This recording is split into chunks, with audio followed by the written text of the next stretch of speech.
അസ്സലാമലൈക്കും. നമ്മൾ ഇന്നത്തെ കുഞ്ഞു വ്ളോഗിലേക്ക് എല്ലാവർക്കും സ്വാഗതം. അപ്പോൾ കുഞ്ഞാറ്റി ഷാമോനൊക്കെ സ്കൂളിൽ പോയിട്ടാണ്. അവർ 2-3 ദിവസമായല്ലോ സ്കൂളിൽ പോയിട്ടുണ്ടായിരുന്നു. 2 ദിവസം വെള്ളിയാഴ്ചയാണല്ലോ വീട്ടിൽ പോയത്. പിന്നെ തിങ്കളും ചൊവ്വയാണ് 2 ദിവസം ലീവായിരുന്നു. ടീച്ചറോട് വിളിച്ച് പറഞ്ഞിട്ടുണ്ട്. കുഞ്ഞാറ്റക്ക് ഇപ്പോഴും കഫക്കെട്ട് അങ്ങോട്ട് മാറിയിട്ടില്ല കേട്ടോ. പിന്നെ വീട്ടിലായിരുന്നല്ലോ, വീട്ടിലിപ്പോൾ എല്ലാവർക്കും പനി അയക്കുന്നുണ്ട്. അപ്പം അനിയത്തിയുടെ 3 മക്കൾക്കും പനി അയക്കണം. ഇനിയിപ്പോൾ അവൾക്കും പനി തന്നെയാണ് കേട്ടോ. ഇതൊരു പകർച്ചപ്പനി പോലത്തെ ഒരു പനിയായിട്ട് ഭയങ്കര ക്ഷീണമാണ്. മേലും കൈയൊക്കെ വേദനയും തലവേദന തൊണ്ടവേദന ഒക്കെ ഉണ്ട് ഈ പനിക്ക്. പിന്നെ ഇന്നലെ ഞാൻ ആ വീട്ടിൽ നിന്ന് വരുന്ന സമയത്ത് ഇങ്ങനെ അണ്ടത്തോട് ഇങ്ങനെ മീൻ വണ്ടി വന്നിട്ട് നിൽക്കുന്നുണ്ടായിരുന്നുണ്ട്. അപ്പോൾ ചെമ്മീനായിരുന്നു, നല്ല വലിയ ചെമ്മീനിട്ട. അപ്പോൾ കിലോ 100 രൂപയായിരുന്നുണ്ട്. അപ്പോൾ എനിക്ക് വാങ്ങാൻ പറ്റില്ല, ഞാൻ ബസ്സിലല്ലേ. അപ്പോൾ ഞാനിവിടെ വന്ന് പറഞ്ഞപ്പോൾ താത്താൻ്റെ മോന് പോയിട്ട് വാങ്ങിക്കൊടുത്തിട്ടോ ചെമ്മീൻ. വലിയ ചെമ്മീനായിരുന്നു കേട്ടോ. അവിടെ നന്നാക്കാൻ വലിയ പാടുണ്ടായില്ല. പക്ഷേ ചെറിയ ചെമ്മീനായിട്ട് കറി വെച്ചാലും പൊരിച്ചാലൊക്കെ ടേസ്റ്റ്. വലിയ ചെമ്മീൻ ഒരു ഡബ്ബർ പോലെ ഉണ്ടാവും കേട്ടോ. എന്തായാലും കറി വെച്ചാൽ നല്ല ടേസ്റ്റാണ്, പൊരിച്ചാലാണ് അധികം ഇതില്ലാത്ത കേട്ടോ. പക്ഷേ ചെറിയ കുട്ടികൾക്കൊക്കെ ഇപ്പോൾ കുഞ്ഞാറ്റക്ക് പൊരിച്ചത് ഇഷ്ടമുണ്ട്. പക്ഷേ ചെറിയ ചെമ്മീനെ പൊരിച്ചത് ഇഷ്ടമുണ്ട് കേട്ടോ, വലുത് ഇഷ്ടമല്ല.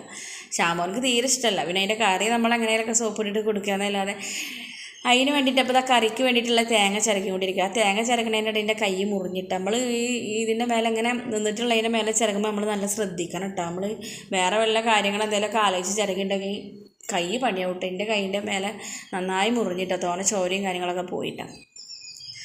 അപ്പോൾ ഇന്നിപ്പോൾ അത് നല്ല വേദന ഉണ്ടാവും. നമ്മളെ കൈയുടെ ഈ മടമ്പിൻ്റെ ഭാഗത്തായതുകൊണ്ട് നല്ല വേദന ഉണ്ടായിരുന്നു കേട്ടോ. അതിൽ കാണിക്കണ്ട നോക്കി നോക്കിട്ടാ. നല്ല 2 വലിയ മുറിയായിട്ടാണ്. ഇതിൽ കാണുമ്പോൾ ചെറുതാണ്, പക്ഷെ കുറേ ചോര പോയിട്ട് അവിടെ ആയതുകൊണ്ട് കുറേ ചോരൊക്കെ പോയിട്ടാണ്. അപ്പം നമ്മൾ ഇരുന്നിട്ട് ചിരവണ പോലെ അല്ലല്ലോ ഇതിൻ്റെ മേലെ ഒരു ശ്രദ്ധ വിട്ടു പോയാൽ നമ്മളെ കൈ മുറി വിട്ടു. അപ്പോൾ പിന്നെ അതാ ചെമ്മീൻ കറിയൊക്കെ വെച്ചുകൊണ്ടിരിക്കാനായിട്ടോ. പിന്നെ വീട്ടിലേക്ക് വിളിച്ചിട്ടുണ്ടായിരുന്നു. അപ്പോൾ ഉമ്മ പറഞ്ഞ് അനിയത്തിയുടെ ചെറുതിന് തീരെ ഭേദമില്ല, അപ്പോൾ അതിനായിട്ട് വീണ്ടും ആശുപത്രിയിൽ പോകുകയെന്നൊക്കെ പറഞ്ഞിട്ടാണ്. അപ്പം അവൾക്കാണെങ്കിൽ തീരെ വയ്യട്ടെ, എന്നാലും മേലും കൈ വേദനയും ഒക്കെ ആയിരുന്നു കേട്ടോ അവൾക്കും. അപ്പോൾ ഈ പനി വന്നാൽ ഭയങ്കര ശ്രദ്ധിക്കണം കേട്ടോ. അപ്പോൾ അത് ചെമ്മീനൊക്കെ നന്നാക്കി കുറച്ച് ഞാൻ എടുത്തുള്ളൂ കേട്ടോ, ബാക്കി ഫ്രിഡ്ജിൽ തന്നെ വെച്ചിട്ട്. അപ്പോൾ അത് കറിക്കുള്ളതാണ്, കായ വെച്ചിട്ട് വേറെ മാറ്റി വെച്ചിട്ടാണ്. അപ്പോൾ അതൊക്കെ റെഡി ആയിക്കൊണ്ടിരിക്കുന്നത്. കറിയൊക്കെ തിളച്ച് സെറ്റായി വരുന്നുണ്ട്. പിന്നെ ഇന്ന് പപ്പടം മാത്രമേ ഉള്ളൂ, പപ്പടം മാത്രമേ പൊരിച്ചുള്ളൂ കേട്ടോ. ഉപ്പേരിക്കൊക്കെ ഉണ്ടായിരുന്നു. അപ്പോൾ ഞാൻ കറിയും പപ്പടവും ചെമ്മീൻ പൊരിച്ചതൊക്കെ ഉണ്ടല്ലോ. അപ്പോൾ ഇന്ന് ഉപ്പേരി ഇന്ന് വേണ്ടാന്ന് വെച്ചാൽ നാളെ കുട്ടികൾക്ക് സ്കൂളിലേക്ക് പോകുമ്പോൾ അങ്ങനെ ഉണ്ടാക്കി കൊടുക്കുക. അവർക്ക് ഇനി രാത്രി വേണമെന്നുണ്ടെങ്കിൽ കുറച്ചുണ്ടാക്കി കൊടുക്കാമെന്ന് വിചാരിച്ചിട്ടാണ്. അപ്പം ഞാൻ പച്ചക്കറി ഇന്നലെ വരുമ്പോൾ വാങ്ങിക്കൊടുന്ന കേട്ടോ. അപ്പോൾ നമ്മൾ പച്ചക്കറിയൊക്കെ വാങ്ങിക്കൊടുത്തിട്ടുണ്ടെങ്കിൽ ഉപ്പേരിക്കുള്ളതൊക്കെ അരിഞ്ഞിട്ട് ഓരോ ബോക്സിലാക്കി വെക്കുകയാണ് ഏറ്റവും നല്ലത്. കാരണം നമ്മൾ പച്ചക്കറി അങ്ങനെ കവറിലാക്കി വെച്ചിട്ടുണ്ടെങ്കിൽ പിന്നെ ഒരു കേട് വന്ന പോലെ ഉണ്ടാവും. അപ്പോൾ നമ്മൾ ഡപ്പയിലാക്കിയിട്ട് അരിഞ്ഞ് നമ്മൾ രാത്രിയൊക്കെ വെറുതെ ഇരിക്കുന്ന സമയം ഉണ്ടാവില്ല, അപ്പോൾ അരിഞ്ഞ് സെറ്റാക്കി വെച്ചിട്ടുണ്ടെന്നുണ്ടെങ്കിൽ നമുക്ക് ആ ഡപ്പയിൽ നിന്ന് രാവിലെ ഉണ്ടാക്കുമ്പോഴും എളുപ്പമാണ്. പക്ഷേ അത് നല്ല ഫ്രഷ് ആയിട്ട് ഇരിക്കൂട്ടെ, എത്ര ദിവസം വേണമെങ്കിലും ഇരിക്കൂട്ടെ. അപ്പോൾ ഞാൻ പയറും കൈപ്പക്കയും ഒക്കെ ആയിരുന്നു. അപ്പോൾ അത് 2ഉം അരിഞ്ഞ് വെച്ചിട്ട് ഇനി ക്യാരറ്റ് അരിയേണ്ട, ഇനി വൈകുന്നേരം അരിയുള്ളൂ. അപ്പോൾ പിന്നെ നമ്മൾ സ്കൂൾക്ക് പോകുമ്പോൾ ധൃതിയിൽ പിന്നെ അത് അരിയാൻ നിൽക്കണ്ടല്ലോ. അപ്പോൾ അത് നമ്മൾ വെറുതെ ഇരിക്കുന്ന സമയത്ത് അതൊക്കെ ഒന്ന് അരിഞ്ഞ് സെറ്റാക്കി വെച്ചിട്ടാണ്.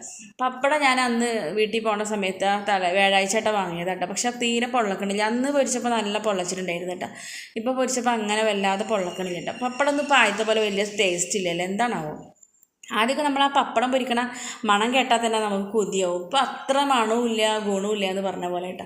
അപ്പോൾ അത് ചെമ്മീൻ ഞാൻ കുറച്ച് പൊരിച്ചിട്ടുള്ളൂ കേട്ടോ, ഉച്ചയ്ക്ക് മാത്രമേ പൊരിച്ചിട്ടുള്ളൂ. രാത്രിക്കൊക്കെ അങ്ങനെ കായം തെച്ച് വെച്ചിട്ടുണ്ടായി, രാത്രി ചൂട് കൊടുക്കുന്ന കുട്ടികൾക്ക് പൊരിച്ചു കൊടുക്കാമല്ലോ, അങ്ങനെ വിചാരിച്ചിട്ടാണ്. അപ്പോൾ നമ്മുടെ വീഡിയോസ് കണ്ടിട്ട് എല്ലാവരും ഇഷ്ടമായിട്ടുണ്ടെങ്കിൽ ലൈക്ക് ചെയ്യാനും ഷെയർ ചെയ്യാനും സബ്സ്ക്രൈബ് ചെയ്യാനും സപ്പോർട്ട് ചെയ്യാനും ഒന്നും മറക്കരുത് കേട്ടോ. എന്തെല്ലാം അഭിപ്രായങ്ങളുണ്ടെങ്കിൽ നിങ്ങളെ കമൻറ്റിലൂടെ അറിയിക്കണം കേട്ടോ. അപ്പോൾ ഇന്നത്തെ കുഞ്ഞു വീഡിയോ ഉണ്ട്. അപ്പോൾ എല്ലാവരും ലൈക്ക് ചെയ്യുക, ഷെയർ ചെയ്യുക. അസ്സലാമു അലൈക്കും.